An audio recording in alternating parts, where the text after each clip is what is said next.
And ఈ rice వడియాలని ఇలా చేసుకోండి. కరకరలాడుతూ చాలా బాగుంటాయి. మనకు సంవత్సరం అంతా నిలువ ఉంటాయి. ఇప్పుడు దీన్ని తయారు చూద్దాం మనం. ఒక గ్లాసు బియ్యాన్ని మనం కడుక్కొని 2 సార్లు తిరిగి మళ్ళీ వాటర్ వేసి 2 గంటలు నానబెట్టుకున్నాక మిక్సీ జార్లో వేసుకొని 1 గ్లాస్ వాటర్ని మనం వేసుకుంటా దాన్ని మెత్తగా పట్టుకోవాలి. పట్టుకున్నాక మిక్సింగ్ బౌల్లోకి తీసుకొని మిగతా వాటర్స్ వేసుకొని ఇప్పుడు మనం స్టవ్ అంటు పెట్టి పెద్ద గిన్నె పెట్టుకొని దాంట్లో 6 గ్లాసుల వాటర్ వేసుకోవాలి. వాటర్ మరుగుతుంటప్పుడు తగినంత సాల్ట్ వేసుకోండి, 1 స్పూను. ఇప్పుడు మనం పట్టుకున్న పిండిని చూద్దాం అందులోనే వేసుకొని దాన్ని దగ్గర పడేదాకా ఉడికించుకోవాలి.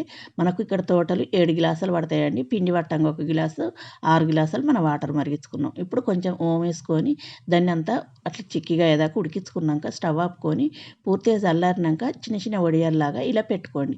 ఫ్యాన్ కడుపుకు ఒక రోజంతా ఉంచుకున్నాక నెక్స్ట్ డే వీటిని రిమూవ్ చేసుకొని తీసుకొని ఒక రోజంతా మళ్ళీ ఒక 2 గంటలు 3 గంటలు కానీ మనం ఎండలో పెట్టుకోవాలి. అప్పుడు గలగల అవుతాయి. అప్పుడు తీసి మనం డ్రీప్ ఫ్రై చేసుకోవచ్చు.